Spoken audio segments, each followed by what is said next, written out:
All my dear students of class 7th, आपका chapter 1 अब तक आपने देखा कि कंप्लीट हो चुका है। उस चैप्टर पर बेस्ड जितने भी क्वेश्चंस थे, जो भी एक्सरसाइजेस थी, वो भी कंप्लीट हो गई हैं। और अब आपको ये एडवाइस किया जाता है कि लेसन 1 से रिलेटेड जो भी एक्सरसाइज हैं आप उसको अपनी कॉपी पर जैसे नोट किया जाता है, फेयर काम किया जाता है, ऐसे ही आपको फेयर काम करना होगा। फिर से याद करिए, मैं बता दूं, जो भी लेसन 1 आपको पढ़ाया गया है उस पर बेस्ड जो भी एक्सरसाइज दी गई हैं, जैसे भी एक्सरसाइज दी गई हैं, और आपको लगातार उस पर इंस्ट्रक्शन भेजे गए हैं कि इस एक्सरसाइज को आप अपनी कॉपी पर लिखें। तो ये काम आपको करना है और इससे आपका लेसन 1 कंप्लीट हो जाएगा और फिर आपका शुरू होगा लेसन 2। और वो लेसन 2 है दी स्क्वायरल। पहले तो मैं इसके बारे में आपको थोड़ा सा बता देता हूँ कि ये क्या है। दी स्क्वायरल के बारे में, स्क्वायरल आपको मतलब पता होगा। स्क्वायरल का मतलब होता है गिलहरी। अक्सर आपने देखा होगा खेतों में, बागों में, राइट, आपको स्क्वायरल दिखाई देती है, गिलहरी दिखाई देती है। तो ये कुछ उसी की एक्टिविटीज़ पर जो वो करती है, राइट, या वो करता है, उसी के ऊपर ये पूरी की पूरी एक पोएम है, वो बेस्ड है। अब इसमें क्या है ये थोड़ा सा मैं आपको बताता हूँ। इसमें दिया है, you may have seen a squirrel sitting on the ground eating a nut. आपने ज़रूर देखा होगा कि एक स्क्वायरल है जो ग्राउंड पर है, ग्राउंड पर बैठी है और ईटिंग अ नट, और उसका क्या नाम है, नट खा रही है, राइट।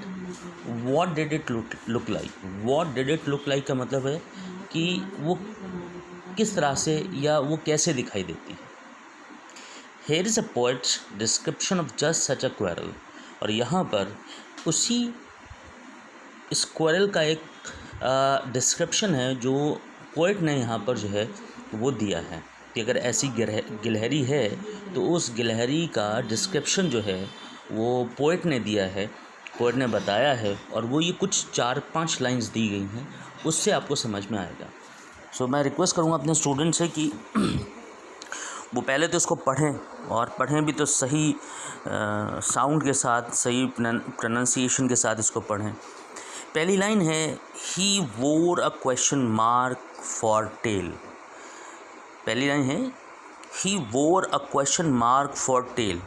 जैसे मैं पढ़ रहा हूँ इसी तरीके से आपको पढ़ना है, और कुछ भी इसमें चेंज नहीं करना, कोई फेरबदल नहीं करना है। और अगर आपको मेरी पढ़ी गई लाइन नहीं समझ आती, इसको 2 बार, 3 बार, 4 बार आप इसको पढ़ें ताकि सही से आप इसको साउंड कर सकें। इसके बाद है, an overcoat of grey. पहली लाइन क्या है, he wore a question mark for tail. उसके दूसरी लाइन है, an overcoat of grey. उसके बाद नेक्स्ट लाइन है, तीसरी लाइन है, he sat up straight to eat a nut. He sat up, फिर से समझिएगा, ही सैट सिट से आया है। ही सैट अप स्ट्रेट का मतलब सीधे, टू ईट अ नट। उसके बाद इसमें जो नेक्स्ट लाइन है वह है, he like to tease and play. यहाँ पर गिलहरी का मतलब ही से इसको डिनोट किया गया है, मतलब उसको ही बोला गया है, he like to tease and play.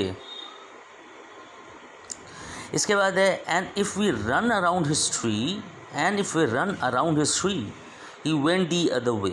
तो ये जो आपकी 6 लाइन्स की ये पोएम है, इसको आप ऐसे ही पढ़ेंगे, और पढ़ने के बाद जब 4-5 बार आप पढ़ लें तो घर पर आप ऐसे ही इसको रिकॉर्ड करके और फिर इसका एक वॉइस रिकॉर्डिंग हम तक भेजेंगे।